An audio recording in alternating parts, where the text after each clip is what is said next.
Oh, di ko ne ke pariti chamba kamna di te sana ko nasa tak lo ni.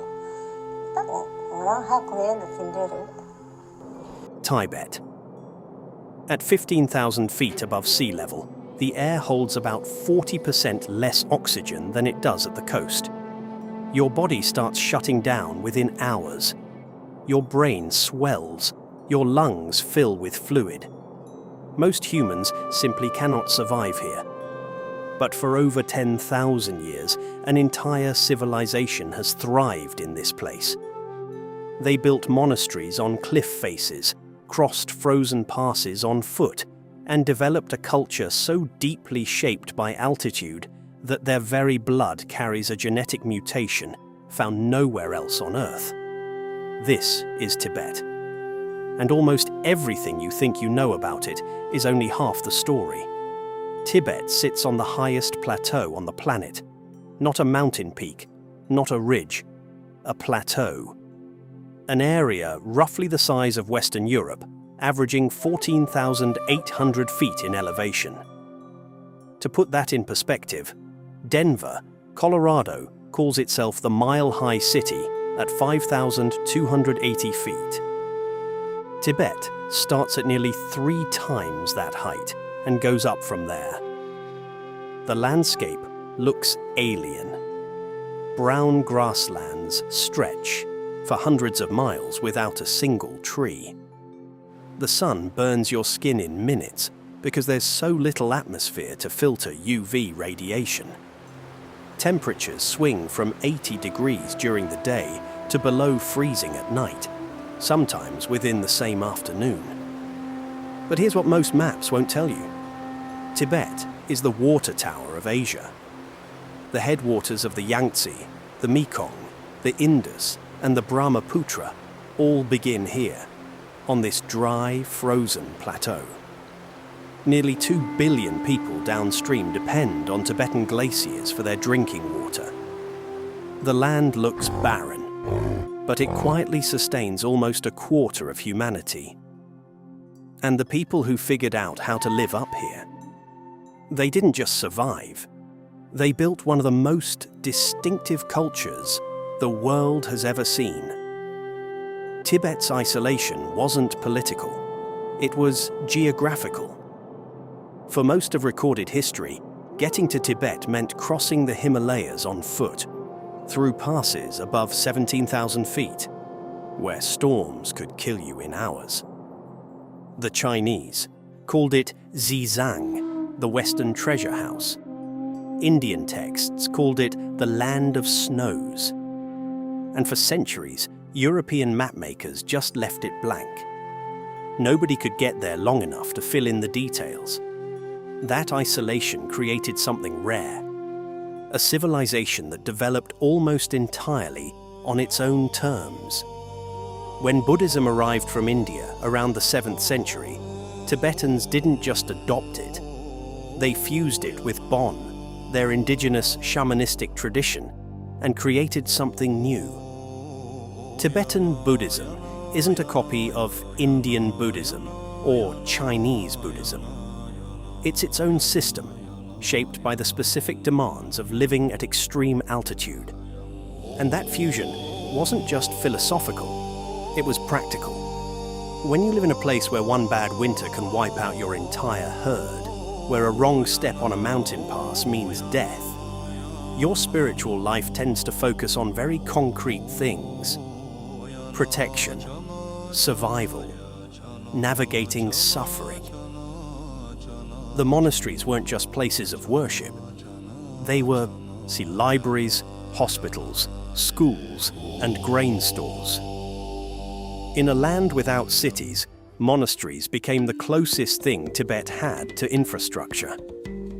By the 15th century, the Gelug school of Tibetan Buddhism had established a network of monasteries so influential that their leader, the Dalai Lama, became the head of state.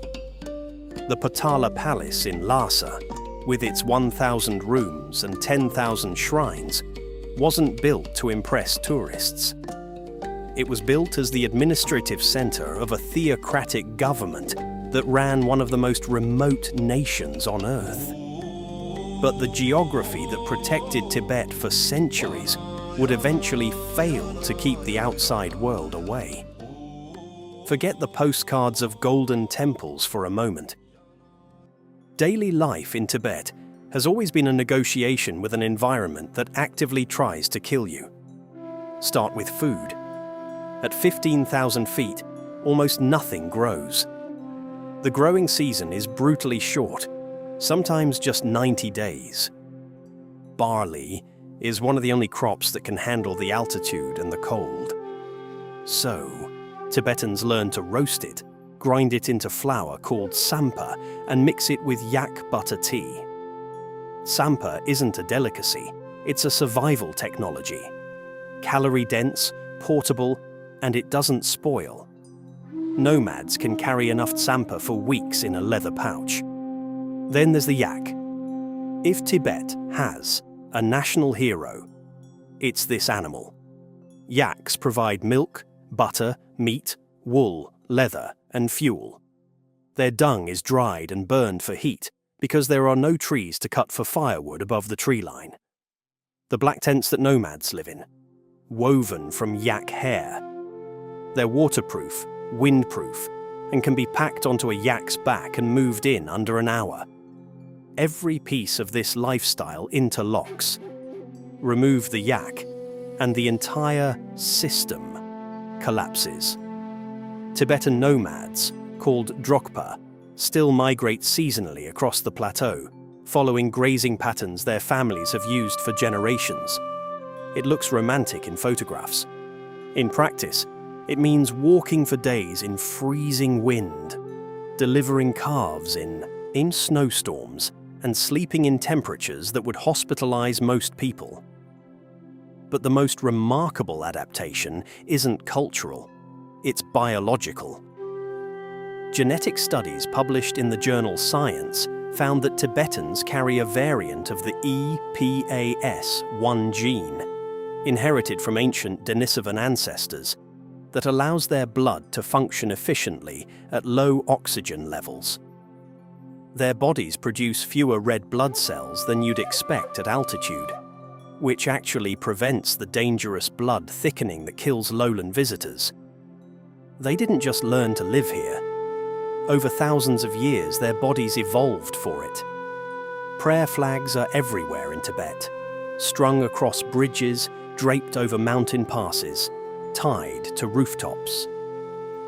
To an outsider, they look decorative. They're not. Each flag is printed with mantras and sutras. The belief is that wind carries the prayers across the landscape, blessing everyone it touches. In a place where distances are enormous and populations are scattered, prayer flags are a communication network powered by the weather itself. When the flags fade and fray, that's considered a good thing. It means the prayers have been released. Then there are the pilgrims. Every year, thousands of Tibetans walk to Lhasa, some from hundreds of miles away, prostrating their full body length on the ground every few steps. The journey can take months. Their foreheads are calloused. Their hands are wrapped in wooden blocks to protect their palms from the gravel. This isn't performance. For many Tibetans, this pilgrimage is the most important thing they'll ever do. It accumulates merit, honors their teachers, and connects them to a lineage that stretches back over 1,000 years. The Jokang Temple in Lhasa is the spiritual heart of Tibet. Built in the 7th century, it houses a statue of the Buddha that Tibetans consider the most sacred object in their world. Pilgrims circle it clockwise, spinning prayer wheels and murmuring mantras. The air is thick with juniper smoke and melted yak butter. And then there's the practice that unsettles outsiders most: sky burial. When a Tibetan dies, the body is often taken to a rocky hilltop, where a rogyapa, a body breaker, prepares it for vultures. It sounds brutal, but consider the logic. The ground is frozen most of the year, making burial nearly impossible. There are no trees for cremation fuel. And in Tibetan Buddhist belief, the body after death is an empty vessel. Offering it to the birds is a final act of generosity, feeding other living creatures. What looks like the most foreign practice in Tibet is actually the most practical. Tibet today is an autonomous region of the People's Republic of China. The Chinese military entered in 1950. The 14th Dalai Lama fled to India in 1959 and has lived in exile in Dharamsala ever since. The Qinghai-Tibet Railway, completed in 2006, connected Lhasa to mainland China by rail for the first time. It's the highest railway in the world, with sections above 16,000 feet, and the trains carry pressurized oxygen cars for passengers. Tourism has exploded. Over 40 million tourists visited Tibet in 2023, the vast majority from mainland China. Foreign visitors need a special permit on top of a Chinese visa, and independent travel isn't allowed. You must book through a registered tour agency with a government-approved guide. The tension between preservation and development is visible on every street in Lhasa. Old Tibetan neighborhoods are being demolished and rebuilt. Mandarin Chinese is now the language of education and commerce. Young Tibetans increasingly move to Chinese cities for work, leaving the monasteries and nomadic camps with aging populations. But something persists. Walk into any home on the plateau, and you'll find a butter lamp burning on a small altar. Drive across the grasslands, and you'll still see Drokpa families moving their yak herds the way their great-grandparents did. Tibet has never been easy to reach, and it has never been easy to live in. But the people who call it home built something extraordinary out of thin air, frozen ground, and sheer stubbornness. Tibet isn't a paradise. It isn't Shangri-La. It's one of the most demanding environments on Earth, and the people who've lived there for millennia deserve to be understood on their own terms, not as a fantasy, but as proof of what human beings can endure and create when they have no other choice. If this changed how you think about Tibet, you'll want to see what we covered about another place the world gets wrong. That video is on screen now. Subscribe so you don't miss it.